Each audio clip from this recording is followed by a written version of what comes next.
La deuxième phase d'industrialisation, ses principales caractéristiques.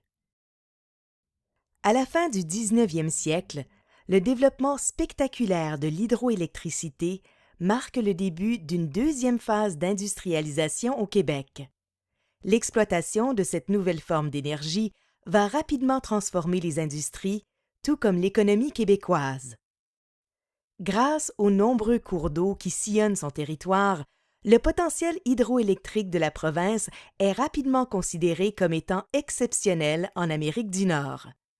Entre 1885 et 1897, les toutes premières centrales hydroélectriques sont construites près des villes de Québec, Sherbrooke, Montréal et Trois-Rivières, principalement pour assurer l'éclairage urbain et faire fonctionner les premiers tramways électriques.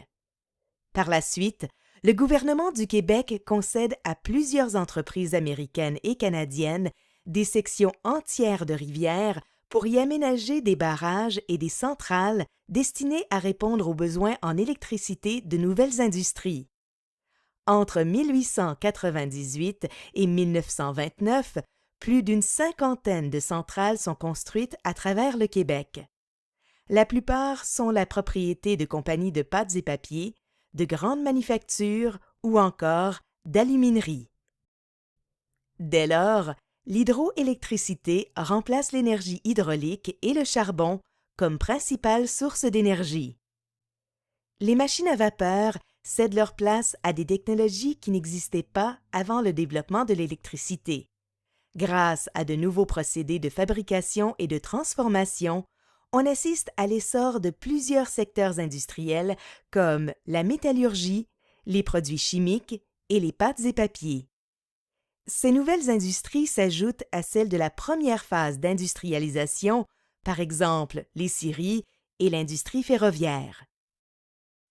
Les manufactures de textiles, de vêtements et de chaussures profitent quant à elles de l'avènement de l'électricité pour s'agrandir et se moderniser. D'autres font leur apparition pour produire, par exemple, de l'appareillage électrique destiné aux nouveaux secteurs industriels, ou encore pour fabriquer des biens de consommation courante, comme des grille-pains et des téléphones.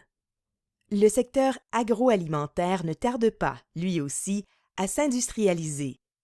Avec la modernisation et la multiplication des laiteries, des crèmeries et des fromageries, il va bientôt compter pour près de 25% de toute la production industrielle québécoise. La modernisation des méthodes de fabrication entraîne également une spécialisation de la main-d'œuvre.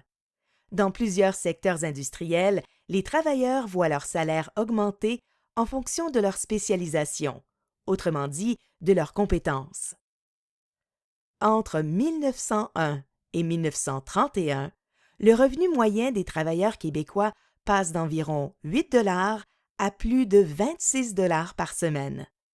Quant à la valeur totale des biens manufacturés au Québec, elle bondit de 500%, passant de 158 millions de dollars à plus de 800 millions de dollars. Pendant la première phase d'industrialisation, les produits manufacturés au Québec sont avant tout destinés au marché canadien et les capitaux proviennent majoritairement d'investisseurs d'origine canadienne ou britannique. Au cours de la deuxième phase, les entreprises se tournent de plus en plus vers les marchés internationaux, en Europe, mais aussi et surtout aux États-Unis. Tant et si bien qu'au début des années 1920, les Américains remplacent les Britanniques comme principaux investisseurs étrangers au Québec. Cette entrée massive de capitaux en provenance des États-Unis s'explique par une forte augmentation de la population américaine et, par conséquent, de la demande pour le bois d'œuvre, les pâtes et papiers, les minerais et les métaux. Le Québec peut fournir ses ressources à bon prix, non seulement parce qu'on y trouve une main-d'œuvre abondante, mais aussi d'importantes infrastructures de transport qui, en plus de relier la province aux États-Unis, permettent d'accéder aux régions clés de son territoire. Pour encourager les investissements et le développement industriel, les gouvernements du Québec et du Canada décident, en outre, de ne pas s'opposer au capitalisme de monopole. En d'autres mots, les entreprises peuvent fusionner ou encore acheter leurs concurrents de manière à dominer un marché. La possibilité d'exercer un monopole est très avantageuse puisqu'elle permet aux entreprises d'augmenter considérablement leurs profits.